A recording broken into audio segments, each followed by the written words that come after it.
Atensyon mga senior citizens, Disyembre 18 ay may malaking balita para sa inyong Social Security System payout. Kung kayo ay senior citizen na umaasa sa SSS pension, pakinggan ninyo ito dahil ang mga susunod na minuto ay mahalaga para sa inyong Pasko at bagong taon. Ang tanong sa isip ng libu-libong mga matatanda, ano ang pagbabagong ito? Tataas ba ang payout? May dagdag benefit o may bagong requirement? Sa video na ito, ipapakita natin ang kumpleto at tumpak na impormasyon tungkol sa SSS announcement, hindi chismis. Puro totoo lang mula sa opisyal na source. Pag-uusapan natin ano eksakto ang pagbabago sa payout. Sino ang apektado? Kailan magsisimula? Paano kayo maghahanda? At mga importante na hakbang na gawin ninyo ngayong linggo? Huwag umalis! Sa dulo ng video may special tips kung paano i-maximize ang inyong benefits. Maraming senior citizens ang naghihintay ng information na ito, kaya kung ready na kayong malaman ang buong detalye, i-like ang video ngayon at panoorin hanggang dulo. Tara na, simulan natin. Mga kapwa senior at mga anak ng senior citizens, i-click ang like button para mas marami ang makaalam ng mahalagang balita na ito. Magandang araw sa inyong lahat at sobrang salamat sa inyong pagtutok dito sa aming channel. Bago tayo magsimula sa napakahalagang balita na ito, gusto ko pong magpaalala na kung hindi pa kayo nakasubscribe, mangyaring pindutin ang subscribe button at i-click ang notification bell para hindi kayo makaligtaan ng mga updates na tulad nito na direktang nakakaapekto sa ating mga senior citizens. Alam ko pong marami sa inyo ang kinakabahan, marami ang nag-aalala at marami rin ang excited na malaman kung ano nga ba talaga ang nangyayari sa SS payout ngayong Disyembre 18. Kaya naman, huwag na huwag kayong mag-alala dahil dito sa video na ito, ikukwento ko sa inyo ang lahat ng detalye mula simula hanggang dulo. Walang maiiwang tanong, walang kalituhan, at sigurado akong pagkatapos ninyong panoorin ang video na ito, malinaw na sa inyo ang lahat ng dapat ninyong malaman. Naaalala ko pa noong nakaraang buwan ang dami kong natanggap na messages mula sa ating mga kababayan na senior citizens. Ang sabi nila, ano ba talaga ang nangyayari sa aming pensyon? May narinig kaming balita pero hindi namin alam kung totoo hindi. At alam ninyo ba ganyan talaga kapag may announcement na galing sa government agencies tulad ng SSS?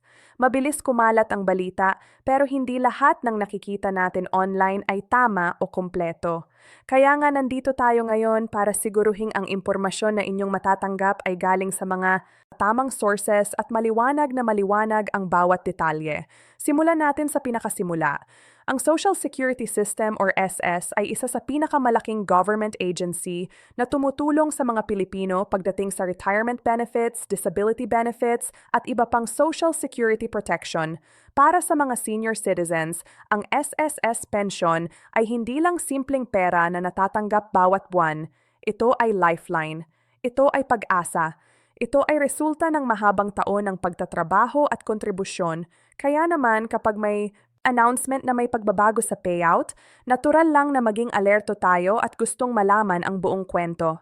Ngayong Disyembre 18, may napakalaking pagbabago na magaganap na direktang makakaapekto sa payout ng mga senior citizens na saklabo ng SSS. Ang announcement na ito ay hindi basta-basta. Ito ay resulta ng mahabang proseso, pag-aaral at konsultasyon na ginawa ng SS para masiguro na ang mga benepisyo ng ating mga senior citizens ay naaayon sa kasalukuyang ekonomiya at pangangailangan ng ating mga matatanda. Hindi ito overnight decision. Maraming factors ang tiningnan, maraming datos ang sinuri at ngayon ay handang-handa na silang ipatupad ang mga pagbabagong ito. Pero ano nga ba talaga ang pagbabagong ito? Ito ang tanong na gustong-gusto ninyong masagot, hindi ba? Kaya naman dito na tayo sa pinakamahahalagang bahagi. Ayon sa opisyal na memorandum na inilabas ng SSS, magkakaroon ng adjustment sa monthly pension ng mga qualified senior citizens. Ang adjustment na ito ay bahagi ng regular review process na ginagawa ng SSS bawat ilang taon para masiguro na ang pension benefits ay sumusunod pa rin sa inflation rate at cost of living ng bansa. Ibig sabihin dahil tumataas ang presyo ng bilihin, tumataas din ang gastusin sa araw-araw. Kailangan ding mag-adjust ang pensyon para hindi maiwan ang ating mga senior citizens sa kahirapan. Ang specific amount ng adjustment ay depende sa ilang factors. Una, depende ito sa kung gaano katagal kayo nag-contribute sa SSS nung kayo pa ay employed or self-employed. Pangalawa, depende rin ito sa kung ano ang average monthly salary credit ninyo noong kayo ay aktibong nag-aambag. At pangatlo, may kinalaman din ito sa kung kailan kayo nag-retire at nagsimulang makatanggap ng pensyon. Lahat ng factors na ito ay importante dahil ang SSS ay gumagamit ng formula para makalkula ang tamang amount na dapat ninyong matanggap. Para sa mga senior citizens na nag-retire na matagal na at ang monthly pension ay nasa minimum bracket, ang adjustment na ito ay makikita ninyo sa inyong January payout. Ibig sabihin ang dagdag na amount ay magsisimula ng Enero 2026, pero ang processing at announcement ay naganap na ngayong Disyembre 18. Bakit ganon ang timeline? Simple lang, kailangan ng SSS ng ilang linggo para i-process ang lahat ng accounts, para i-update ang kanilang system at para masiguro na walang error sa computation ng bawat individual beneficiary. Ayaw naman nating magkamali, hindi ba? Mas mabuti ng matagalan ng kaunti pero tama at accurate ang matatanggap nating benepisyo. Ngayon, meron akong napakahalagang reminder para sa lahat ng nakikinig. Ang adjustment na ito ay automatic. Ibig sabihin, hindi na kailangan na pumunta pa kayo sa SSS branch. Hindi na kailangan na mag-file ng application. Hindi na kailangan na mag-submit ng mga documents. Lahat ay ginagawa na ng SSS sa kanilang end. Ang kailangan lang ninyong gawin ay maghintay ng Enero at tingnan ninyo ang inyong bank account kung saan man kayo tumatanggap ng inyong pensyon. Makikita ninyo doon ang adjusted amount. Pero kung gusto ninyong ma-verify kung tama ang computation, pwede kayong pumunta sa nearest SSS branch o mag-check online sa SSS portal. May online account kayo? Kung wala pa, ito na ang tamang panahon para gumawa dahil napakadali lang ng proseso at napakaganda ng benefits dahil makikita ninyo real-time ang inyong pension status. Pero sandali lang, may isa pang importante akong gustong i-highlight. Meron kasing ilang senior citizens na nag-aalala dahil nabalitaan nila na may mga penalties or deductions na mangyayari. Gusto kong linawin ito ngayon. Walang penalties, walang deductions. Ang announcement ng Disyembre 18 ay purely about pension increase and adjustment. Kung may naririnig kayong ibang balita na nagsasabi na may babayaran kayo o may kailangan kayong isettle, mag-ingat kayo dahil baka scam yan. Ang SSS ay hindi nangangailangan ng any form of payment para sa pension adjustments. Libre ito, automatic ito. Kaya kung may tumawag sa inyo nag-text or nag-email na nagsasabing kailangan ninyong magbayad para ma-process ang adjustment, huwag kayong magtiwala. Report ninyo agad sa SSS hotline or sa nearest branch. Isa pa, maraming senior citizens ang nagtatanong kung kasama ba sila sa adjustment na ito. Ang sagot ay simple. Kung kayo ay regular SSS pensioner at active pa rin ang inyong account, kasama kayo. Pero kung kayo ay may pending issues sa inyong account, halimbawa may kulang na documents nung nag-apply kayo, o may discrepancy sa inyong records, kailangan ninyong ayusin muna yan bago kayo makakuha ng adjustment. Kaya ang advice ko, kung hindi pa ninyo nagagawa, pumunta na kayo sa SSS branch, ngayong month pa lang. Huwag na huwag kayong maghintay ng last minute dahil baka ma-delay pa ang inyong benefits. Ngayon, pag-usapan naman natin ang impact ng adjustment na ito sa inyong daily life. Alam ko pong para sa marami sa atin, ang dagdag nao o ilang libongo ay malaking bagay. Pwede nang pandagdag sa groceries, pwede nang pambayad ng kuryente o tubig, pwede nang pambili ng gamot, or pwede nang pangregalo sa mga apo ngayong Pasko at Bagong Taon. Hindi ko po kayo ginajudge kung saan ninyo gugustuhin gastusin ang pera ninyo dahil deserve ninyo yan. Yan ay resulta ng inyong years of hard work and contribution, pero kung pwede lang akong magbigay ng maliit na payo, siguraduhin lang na balanced ang inyong budget. May ilaan para sa basic needs, may ilaan para sa emergency, at kung meron pang sobra, doon na kayo mag-enjoy. Ang SSS ay may commitment na protektahan ang welfare ng bawat member, lalo na ng mga senior citizens. Kaya naman ang adjustment na ito ay hindi lang basta-basta numero sa papel. Ito ay simbolo ng pag-alaala ng gobyerno sa ating mga matatanda na nag-contribute sa pag-unlad ng bansa. Ito ay paraan ng pagpapakita ng gratitude sa lahat ng ginawa ninyo para sa Pilipinas. At dahil dyan, deserve ninyong malaman ang lahat ng detalye at deserve ninyong makatanggap ng tama at tamang benepisyo. Ngayon, para sa mga anak ng senior citizens na nanonood nito, gusto ko rin kayong kausapin. Alam kong marami sa inyo ang nag-aalaga sa inyong mga magulang or lolo at lola. Ang adjustment na ito ay tulong din sa inyo dahil kahit papaano mababawasan ang financial burden na dala ng pag-aalaga sa kanila. Pero huwag ninyong kakalimutan na aside from financial support, kailangan din nila ng emotional support. Kailangan nila ng attention, ng love, ng care. Kaya habang tayo ay masaya sa dagdag na pensyon, huwag nating kakalimutan na ang pinakamahalaga ay ang presence natin sa kanilang buhay. Gusto ko rin pong i-remind sa inyo na ang SSS portal ay pwedeng gamitin para sa maraming transactions.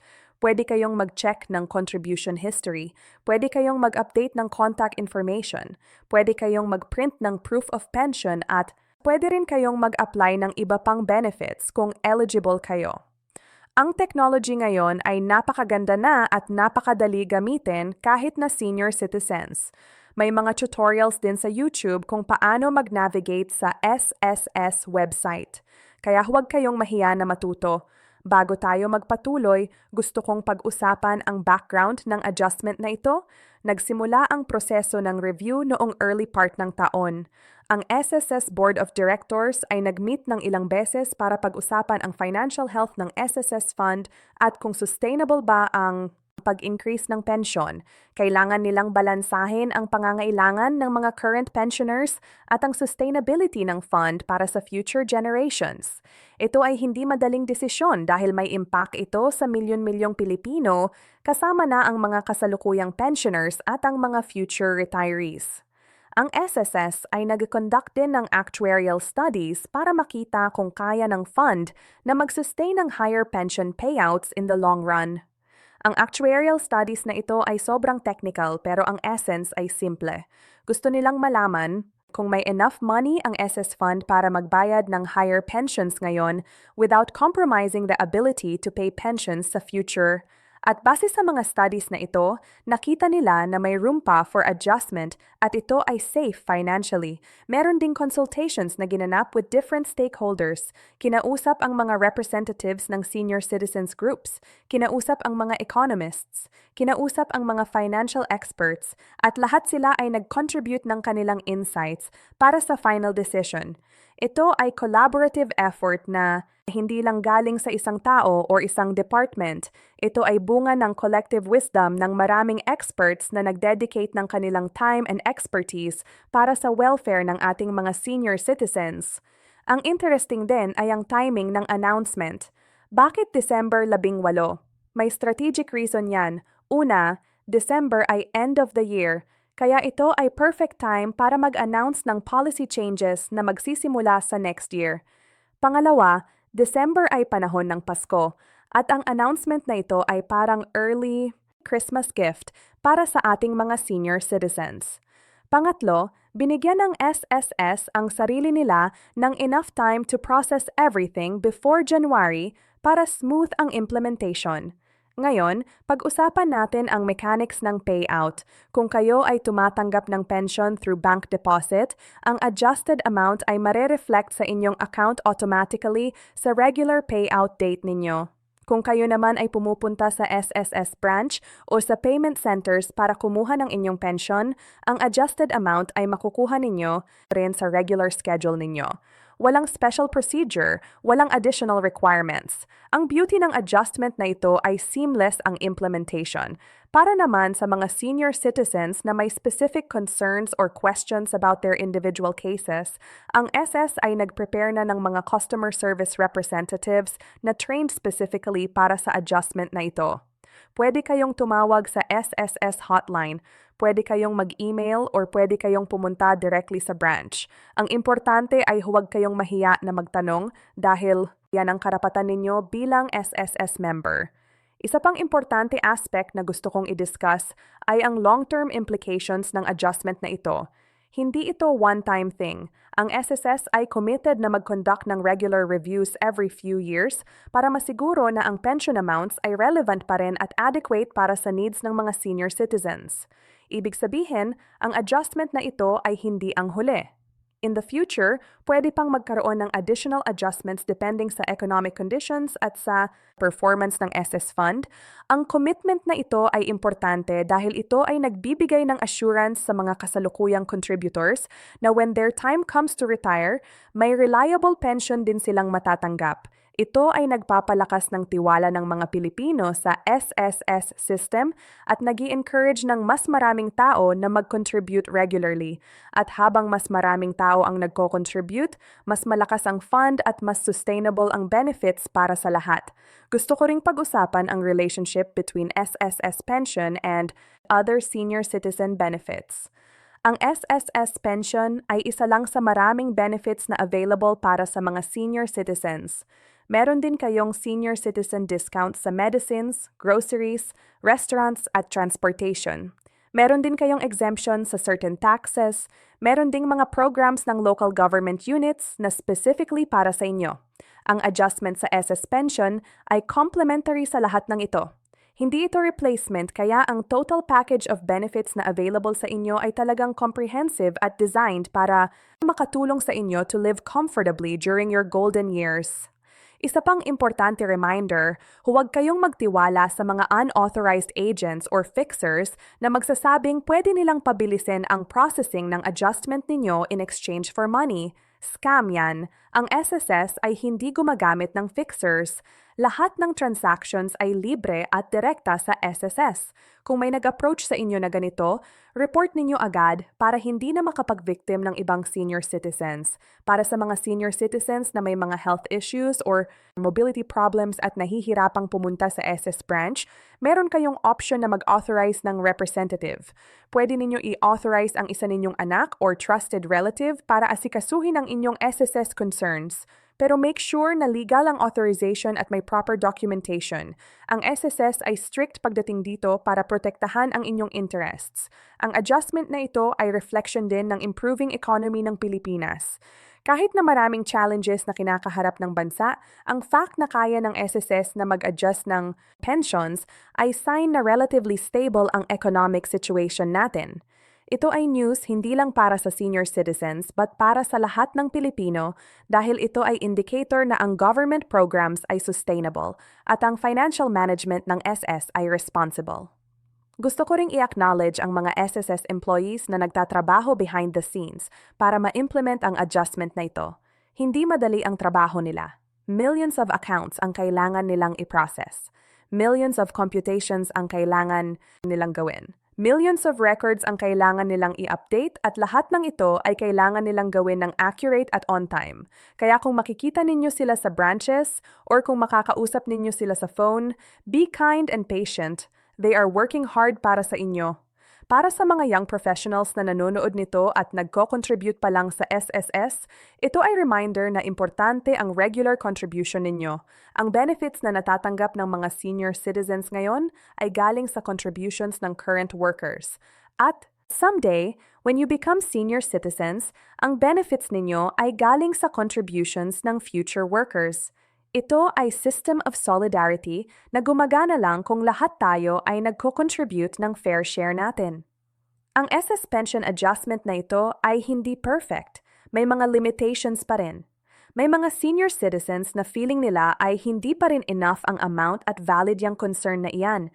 Pero ang importante ay may progress, may improvement, may effort from the government to address the needs ng mga senior citizens at ito ay step in the right direction. Ang advocacy for better benefits ay dapat magpatuloy. Pero at the same time, kailangan din nating i-appreciate ang mga positive developments nito ngayong holiday season.